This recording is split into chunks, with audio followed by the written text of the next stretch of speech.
Hello, I'm Teacher Robin. Welcome to another live streaming class. If this is your first time to join us, let me explain how the classes work. Today our topic is Friendship Month, idioms about friendship. So today we're going to be talking about all kinds of different idioms, phrases in English that are related to friendship. The month of September is Friendship Month. So if you have a question during the class, you can participate by writing your question in the comments and I'll be checking them as we go along. So anything you want to ask related to this topic, or if you just want to say hello, tell us where you're watching from, feel free to do that in the comments. Okay, my clicker is not working. 1 second, let's get this fixed and we can move on. So as I mentioned, September is Friendship Month. Perfect. So I'm going to give you some common expressions that we use in English when we talk about friendship. Okay? Great. All right, this one, the first one, birds of a feather flock together, okay? It sounds a bit strange, but what it means is people who have the same tastes or interests will be found in each other's company. So people who like sports will probably make good friends, or people who enjoy the cinema might be found together, exactly. So let's look at an example sentence. Everyone at that table is wearing red. Yes, birds of a feather flock together. Okay, like two peas in a pod. This means that people are very similar, they have similar interests, beliefs, or appearance. Okay, for example, they're not even sisters, but they just look like two peas in a pod. So that means these two women probably dress alike, maybe they're best friends, they're always together, so you can say that they are like two peas in a pod. Okay, to be thick as thieves. This means that you have a very close relationship with someone. All right, for example, George, Mary, and Greg are as thick as thieves. They go everywhere together. Okay, to be joined at the hip. This means that people or a group of people or two people are inseparable. They are so close that they could almost be considered one person. So if you see two people or a group of people who are always together, we could say that they are joined at the hip. So obviously this isn't literal, but it just means that they spend a lot of their time together, okay? For example, my son and his little puppy have been joined at the hip ever since we brought her home from the shelter, okay? So this means that they're always together, they're always spending time together, okay?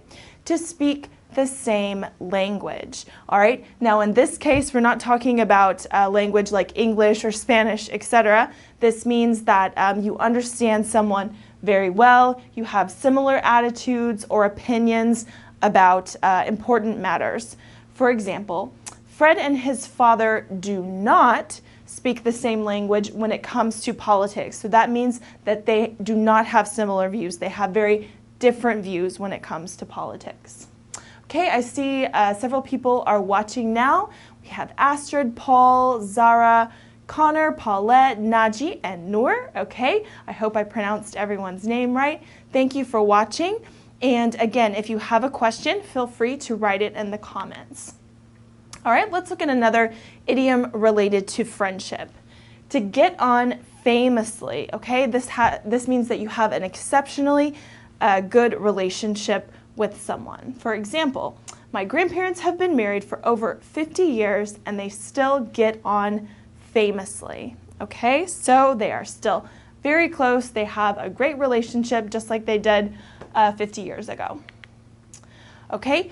To be close-knit, all right? This is another, an adjective meaning someone who is closely linked, people who do things together, they take an interest in each other. So a lot of times we do this when we talk about family or a group of people. For example, my book club has become a very close-knit group over the years. So that means everyone in the group is friends, maybe they do other activities together, etc. Okay, friends through thick and thin. This means that someone is a friend, or they are with you through good and bad times, okay? So not just when you're having fun together, but when you're having difficult times, that friend is there for you as well. Okay, for example, my best friend Barbara has supported me through thick and thin, okay? So if you're having a rough time, she was there even when you were sad, etc. All right, and our last expression, a friend in need, is a friend indeed. Okay, a friend who helps you when you need it is a true friend. So for example, he stayed with me throughout the time that I was at the hospital. Okay, so in that situation, you would say a friend in need is a friend indeed. So in this case, you're not talking about the friend, you're talking about yourself. So when you are in need, the friend that is there for you is a true friend. Okay, so a friend in need is a friend indeed. And one more. Friends in high places, okay? This refers to someone who can help you to get what you want because they are important, they have influence, they're influential, etc. For example, I know I can get tickets to the concert. I have friends in high places, okay? So this means that you have friends who are important and they can help you to achieve whatever it is that you want. Okay, so now that we have gone through some expressions about friendship, I want to hear from you. So in the comments, use a couple of the idioms about friendship that we've just learned and write some example sentences, okay? And if there is an idiom in your language about friendship, can you tell us what it is? Maybe you can try to translate it into English, but let me know what other interesting idioms about friendship there are in your language. Okay, so as you're doing that, write some examples, tell me about your idioms in your language. Let me tell you more about our course here at ABBA. We have a complete course from beginners to business level, featuring 144 units. Each unit starts with a short film. You have a video class from a teacher like me explaining the grammar, and you have exercises to cover all of your 4 skills: reading, writing, listening, and speaking.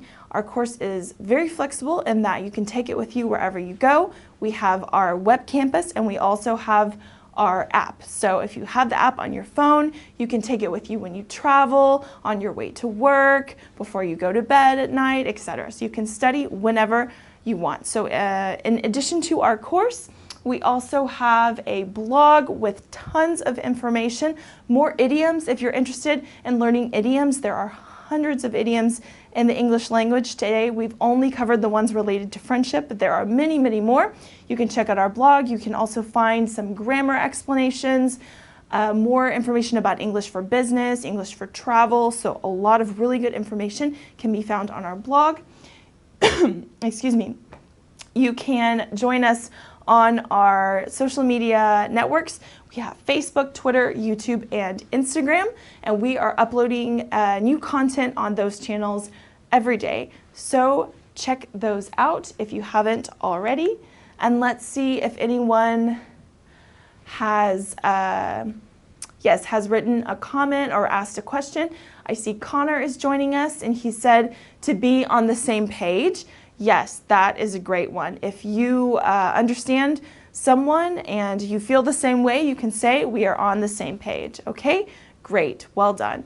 All right, so as you're writing, let me tell you about next week's class. As you may know, the World Rugby Cup is coming up soon. So if you want to know all of the important vocabulary in English, I'm going to give you a review. So even if you don't like rugby, I'm not a huge fan, but I have been given an overview by my colleague, and I'm going to share that information with you in our class next week. So join us, and I see, okay, several people are saying thank you for the class. Great, I'm glad that you enjoyed it. Again, if you want to learn more about rugby, join us next week. I hope this class has been useful for you. You know, learning idioms is another way to really start to sound fluent in English. So try to just memorize a few at a time, and you'll start to use them more and more in conversation, and then you'll really feel like you're gaining fluency. So thanks again for joining, and have a great rest of your day. Take care.